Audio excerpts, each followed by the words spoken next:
Welcome back to the EPS podcast, where everything's a primary source. This is the second episode of the program that was recorded at Free Comic Book Day in Rochester, New Hampshire, hosted by Jetpack Comics. And I speak with Hemlock Inyx, who is the organizer of the PopCultAnime Con, coming up at the end of the summer 2022 in Boston, Massachusetts. And we chatted for a little while about the con and anime and Japanese culture and how it's been interpreted here in the United States over the last several decades. Please stay tuned after this episode so you can hear a short from a conversation also for Free Comic Book Day between myself and a passerby named Caleb, where we talk about Alf.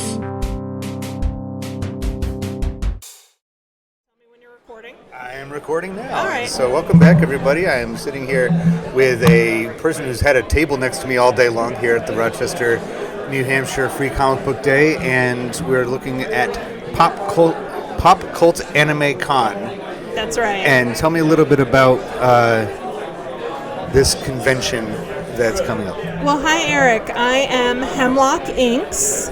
That's my fandom name, and I am the con chair and founder of PopCultAnime Con. Awesome. And we are a 2-day anime and pop culture convention in Waltham, Massachusetts.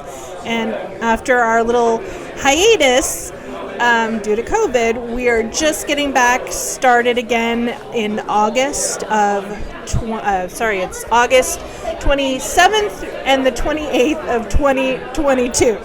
Now that is a perfect time of the summer because that's just before school starts back up, and would you say, and all kinds of school, not just public school? Yeah, it's no, college. Boston, it is a greater Boston area, yeah. And obviously Boston is an amazing college town. Yeah. So we have a really big audience, and yeah, we are the end of summer con, right before you have to go back to school. So yeah. So that's I always reminded me of that part from This Is Spinal Tap when their concert in Boston gets canceled, and don't worry, it's not much of a college town, just to make them feel better. But yeah, they got a few colleges that you may have heard of there. So the question that I'm curious about with this is, and this is from all the primary sources that we dissect in this podcast, what ideas or behavior does this convey? This is usually the one that produces the biggest and deepest conversation for all that we do. So when somebody visits this con in the greater Boston area, they're going to find, what are they going to come across? A lot of people in costume. Yep, so obviously we've taken over the whole hotel. Mm-hmm. So you're going to walk in, you're going to have the info desk, you're going to have everybody walking around in costume. We like to, obviously have a big emphasis on community, so that you're hanging out with your friends, you're having a good time, but we also want to have lots of things to do. Yeah. So we specialize in lots of panels and workshops. We have the game shows for people to participate in. We still have dances, which is, a nice thing because not all of the large conventions like Anime Boston can do that anymore. The cosplay contest and, tabletop. We do the video games and all those different things. So again, it's about coming in, having a good time, hanging out with the people that enjoy the same things that you do. I love the artwork, and I'll take a picture of this and put it up on my various social media just so people can see it, but I love how it's a VHS tape. Yes. And so this is Pop Culture and Anime Con, right? Yes. And our theme this year, which unfortunately it was supposed to be our 2020 theme, which would have been year 5 for us. Obviously for safety's reasons, we had to, postpone everything for several years, but now we're trying to pick up where we left off. And as you can see, if you can see on the back of it actually as well, we have, it's going to be a retro summer block party. So we definitely want to go back. Okay. Some of us are older, so it's the 80s, the 90s, the early 2000s. So I need to ask, so anime, that's a term that I remember arriving. So I was born 1981, so I remember the term showing up probably when I was a teenager. I'm sure it's been around a lot longer, but when I started to see anime movies and TV shows and comic books showing up, I'm like, okay, I've seen this stuff before. It just wasn't like Voltron, for example. Or Transformers. They came from Japan. Mm-hmm. Are they technically anime, or is that a term that's specific to a subsection of Japanese animation? I think we usually term anything that originated from Japan as anime. Not a lot of people know that like the Transformers and Voltron and stuff like that originally was brought over because it was brought over as a dub. Mm-hmm. But, obviously people started getting into like Sailor Moon and things like that. Yeah. I know my first anime was actually Ronin Warriors. Okay. Which is an old I remember that one actually. Yeah, that was cool. And then, as I got into it more, I got into some of the anime from like the 70s, like Captain Harlock and stuff like that. Ninja Scroll. Mm-hmm. So Sailor Moon, that's another one, right? Mm-hmm. Is Sailor Moon a anime? From Japan, yes. Yeah, so really anything that comes from Japan. Yeah, because that's usually what we mean when we're talking about anime in general. American cartoons are very different, I think, just because in a way they're geared more towards a younger audience, while anime in Japan is a genre that can be for any age, because obviously they have adult anime, they have anime that is for children and for any age group, so it's different in a way. Akira is definitely not a kid's anime movie, but By the Black, things like that. I mean, what do you think is about the style of artwork, the style of storytelling that creates a community of fans in America? So much so that you can have a convention and expect a big turnout. Well, I mean, much like the earlier conventions where they were sci-fi, Star Trek, I think Star Wars, mostly Star Trek and the sci-fi conventions that kind of kicked this off, where it was such a niche kind of media and appreciation that there was no internet. You couldn't just hop on a forum and talk to 100 people that like the same thing that you like. So in order to meet those people and appreciate those people, to have access to items from Japan, you would have to go to a convention to see those vendors, to get that merchandise. And then while you're at these shows, you're meeting new friends and talking to people. And obviously the internet has just made that so much better, because you can talk to these people now all the time, and you can plan ahead. So now it's almost like a supplement to what you can do online. Yes. Because I think a lot of people would be like, well, you have the internet now, you have streaming TV, why do you need to go to these places? Why bother with it? But it's because we all want to hang out with our friends. Right. It's like, why are we here right now at Free Comic Book Day in Rochester? Is because you have a shared interest, and you want to get people that feel accepted to be, because if you showed up dressed as, because one of the things I've noticed about anime is it's very colorful, it's very bright, it's bombastic in its appearance, even the most, I always think about parts from those cartoons where it's just like somebody like looking up, and it's like, it's rushing by them, and their eyes are all big and everything like that. It's just like a simple thing. So if somebody dresses like that, tries to appear that way, and they walked into a store, like it's like a Target, they would get some looks. Not so much now. Maybe not so much now, and I do appreciate that. It's become very mainstream in a way, but do you think that's because of the cons and cosplay and things? I think that because like some things just blew up. Like, who knew that like Game of Thrones and all this stuff would be like a big blockbuster hit? The MCU is huge. Like, comic books have always helped as well, because there's a lot of crossover there. But it got to the point where it became mainstream that nobody really thinks much of it, because it's just part of what's available. Right. Like, it's a genre versus like horror versus comedy versus, romance or action. It's just one more thing.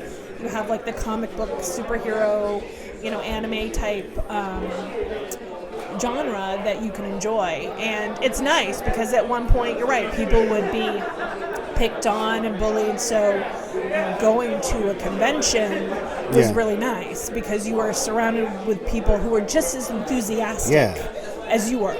And it's like, I love that you use that word enthusiasm, because when somebody has an interest in something, it's so easy for somebody to write it off as being obsessed, which is a negative word. Or obsessed. Phase. Yeah. Oh, or don't you hate that? Yeah. Or it's just like a phase. Yeah. Or like as if you outgrow your interest. And it's like no. It's an interest. It's enthusiasm. It's something that, and I'm sure there are people that might get involved in that in cosplay and going to conventions in a competitive way. I went to one it was called 90s Con. It was in Hartford earlier this late winter, early spring, and there were people who were like con professionals. Like that's all they did, and whether they were getting autographs and stuff to bring back to their, and sell online or whatever, they were like,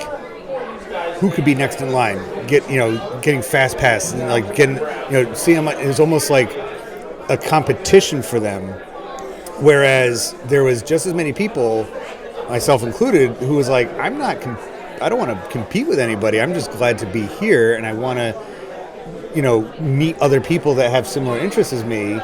And so it's like, I guess any audience is going to have the two components to it. We all enjoy our hobbies in different ways. Yeah. Some people are more intense. Some people, I would consider myself a con professional. I mean, this is something I do. It takes all year to plan a show. I mean, yes, I have a full-time job which pays the bills, but, I am a con chair. I am out here. I take my event planning, which is kind of really how I think of it, very seriously. Yeah. And I've done this for a long time. I've been to a lot of conventions. I've had experience, so I also think of myself as a con professional. Yeah. But I enjoy conventions in different ways. I'm not really into signatures and getting autographs. I know some people really are into that. That's kind of what I was thinking of. Those people that are like... Some people are into that. Some people prefer to do the cosplay competition because it's a skill. Like they're showing off. They're like, look at this amazing thing that I can do and I can make. And some people are more casual because they just want to be in a fun costume, hanging out with their friends, goofing around, which is fun too. And then now, of course, we have people that do video blogging, podcasting, and stuff like that. So I wouldn't say there's any, different or one way. This is the way. No, there is no one way to enjoy conventions, so you're going to get all types, and I think that's great. I think it's good that a convention or an activity can appeal to so many different people. And there is, for a long time it was Comic-Con, and and like you mentioned before, like the Star Trek conventions and things like that. But now it seems as if there's almost everything has its own convention. Comic-Con used to be like the catch-all. Like you would see panels of people from television shows that have nothing to do with comic books or even science fiction. They have like the wrestling. But it's, I think, in a way that the pioneers of the convention, because we have business conventions, we have like, professional conventions like for dentists and doctors. And, so I think people realize that there's value in getting together and sharing a common experience or your knowledge and stuff like that. So, and that I think, again, people are investing more in their hobbies because they want more joy in their lives. You can't just work all the time. So, go out, enjoy things, be with the people you like, that enjoy the things that you like as well. And in a way, there is a little oversaturation. So I think, some of it's going to contract. The pandemic has taken a toll on our industry. Let's be honest. Some of the smaller conventions have folded. We were in a lucky spot that we were just kind of able to put everything on pause and then pick up and keep going. But, it's one of those things where, like any industry, there's growth and contraction and growth. So I was going to say, I'm glad you brought that up, because I'm picturing like right now and then probably for the next 2 years, you're going to see almost like like when a hose gets kinked up and you unkink it and all of a sudden just goes everywhere. We're hoping it's going to be like that, and then good convention where every kind of convention, every kind of concert, every kind of big gathering is going to be greenlit again. Everybody's going to be so excited to be there. But it'll probably go back, I'm assuming, in the next couple of years. But regardless, for my purposes as a historian looking at this, and I guess an anthropological way too, it says a lot about our culture and our socioeconomic status as an entire society that has a good amount of leisure time and put a lot of stock into because right now people's mental health is exhausted. Our work day and our work week, our school week, everything has been thrown up and down.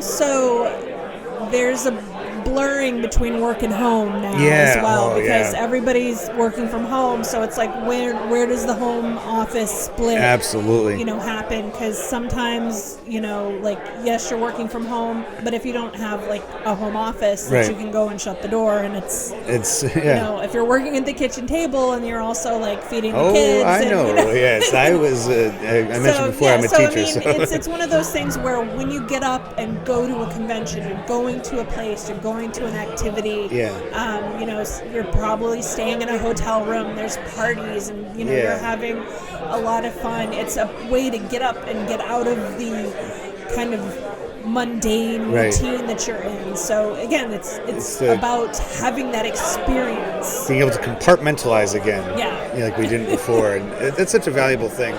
And so telling of not only now, but for the last 20 years it's been developing, as far as people setting aside time to go to a place where they can celebrate their interests and their deep affection for whatever it may be. Yes. That it's not. When I was probably 10 to 15 or so, I was really into baseball cards. And now that you mentioned it, there was baseball card conventions. Oh, yes. And it wasn't quite to the same style, where there wasn't a lot of celebrities there that you could meet and get. So every now and then, some of the bigger ones might be able to get a retired ball player or something to appear. But for the most part, it's just vending and trading. People were bringing their cards with them, and what a missed opportunity. I kind of question those people that were running that. I'm like, why didn't you go out to these retired Hall of Famers and be like, come in and make some money signing autographs in these baseball cards? I think part of it might have been that in that time period there was just so many baseball card conventions that it wasn't as exclusive. Seemed like almost every weekend, every mall, every hotel, if it wasn't going out at the mall, there was a hotel ballroom that had a baseball card convention at the same time. It was just it was that huge of a movement, really. And then, like you said before, it contracted, and then it, went away again super fast. Yeah, and I can see things like that condensing. But then the other thing, too, is baseball cards, had their moment. Mm-hmm. I hear they're coming back. I don't... There's probably always been an underlying fan base that never went away. But, again, you're right. It's one of those things where, kids were into Pokemon cards for a certain age range, and then they kind of go on to other things, Magic cards and stuff like that. I guess it depends on what you do with the cards and things. So, but I can definitely see, perhaps somebody picking that back up. There's been some changes in the baseball industry itself as well. Yeah. So, I'm sure that's going to I tried to watch a game the other day for the first time in a long time, and I really didn't like the way that they covered. Baseball games used to be just nice and quiet, and just, even the commentating was just kind of, all right, here's the pitch. And now they feel the need to constantly have something on the screen and constantly be pitch count, and they, mic'd up one of the players from the dugout talking to them. Yeah. It's can't we just go back to the traditional style? But anyway, we're not talking about baseball. I just tangent. That's the nature of this kind of thing. So I guess to sum things up, I do want to ask the pop culture part of it, is that represented independently from anime, or is it with the nod that it's one of those things where we acknowledge that people are fans of more than one thing at one time? Yeah. You see it in a lot of cross-reference, like the super Hemlock fandom, and people who are, like Doctor Who, or, Supernatural, and then, of course, the more recent stuff, like The Witcher's big. I can't wait to toss some coins at a Witcher. I really missed that in 2020.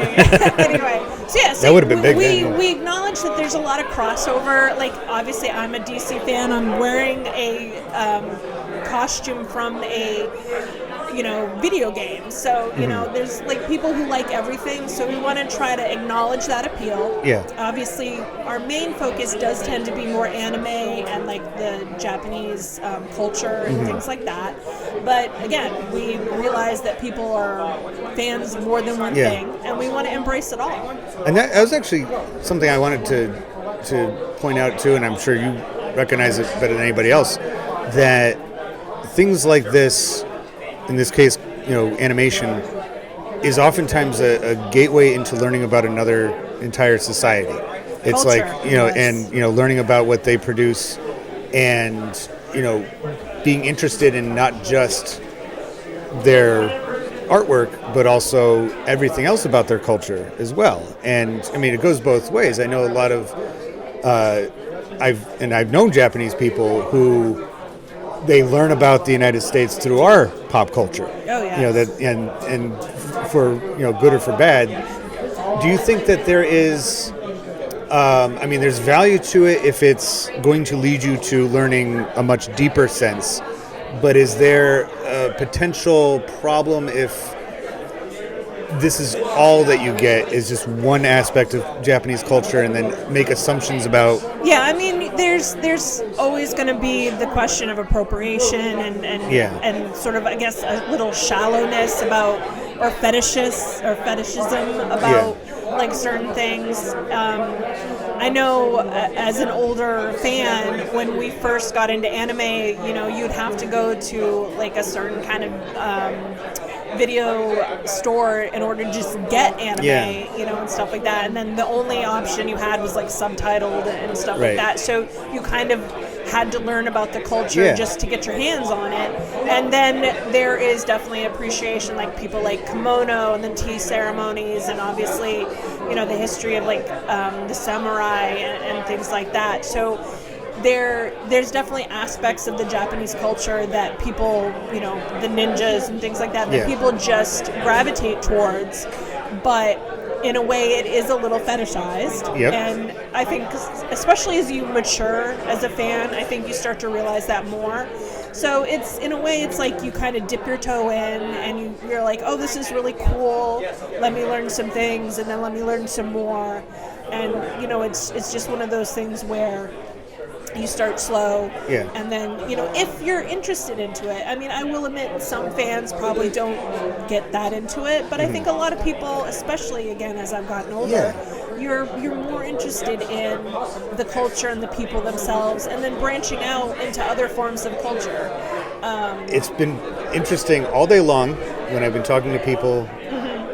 I've been watching people walk in behind you, and it seems like the timing is perfect. So if you take a look, there are some anime fans that came in just now, and it's so like earlier somebody was talking about Star Wars, and all of a sudden a Jedi walked behind them, and before that they were talking about Disney, and Ariel walked by. So this has been just kind of a perfect setting for all of this, and the timing is impeccable. Yes, in fact, and what she actually has the Japanese schoolgirl uniform on. Was it Harajuku? Is that I forget. I will admit that I am not good with languages, and I would butcher. Well, because I remember back in the early 2000s, Gwen Stefani had her Harajuku, yes. That whole, and I remember she got a little bit of criticism for that appropriation thing of having, which it's difficult when it comes to fashion. Yeah.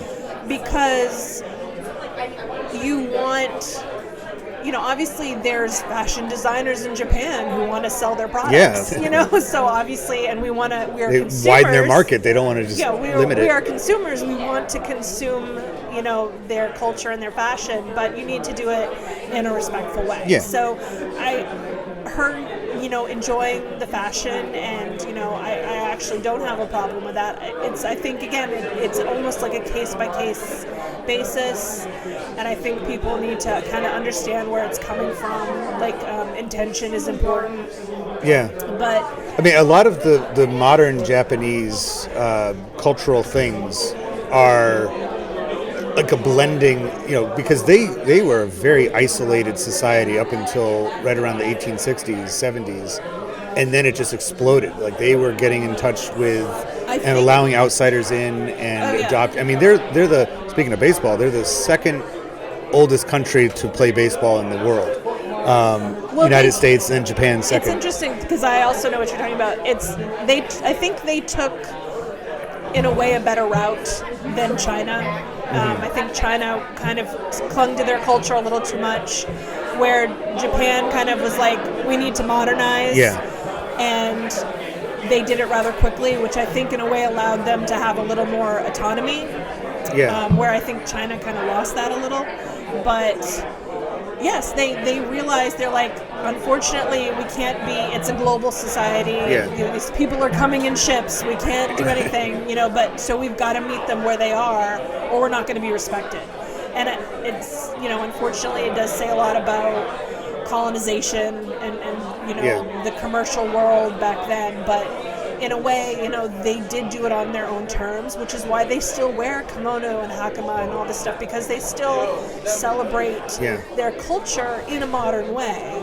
But they've also realized that, they're part of a global society. We've got to... It says so much about their society, just how quickly they were able to modernize, but at the same time not lose their some identity. of those iconic parts of them. So I'm having a fantastic time talking to you about this, and it always astonishes me when I've been doing the show that this is, again, just one question, and we have this fantastic conversation coming from it. But how can people find out more about PopCultAnime Con?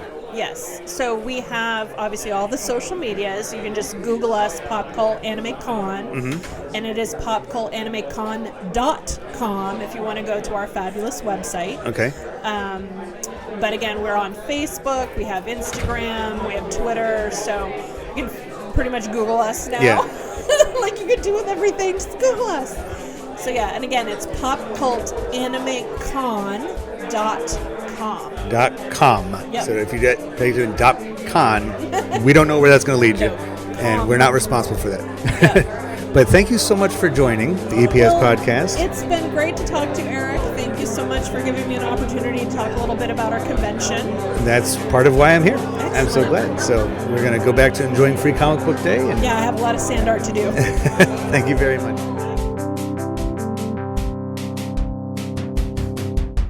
So I am here with Caleb, and we are at the Free Comic Book Day extravaganza in Rochester, New Hampshire.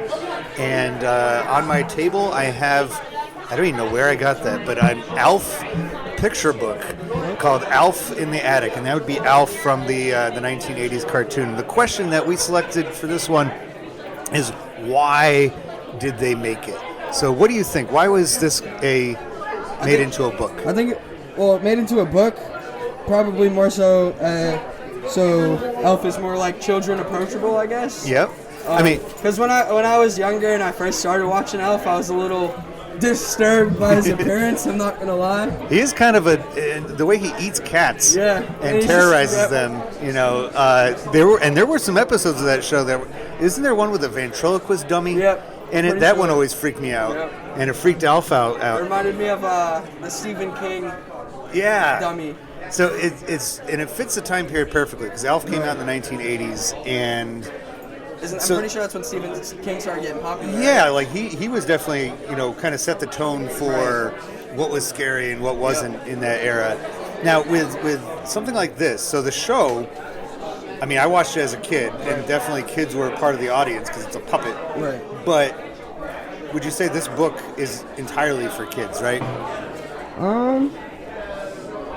Just the by drawings. By the looks of it, yeah. Yeah, because it's like they had this, and this was perfect for the time period that pretty much anything that came out, no matter what it was, they had to make a cartoon out of it. Right. They had to make extra characters. Exactly. I feel like that was the whole thing, like, from like the 70s to the 90s was just like marketing strategies, and that's like all they were thinking about was just way new things to like how to market their products. Why do you think that was?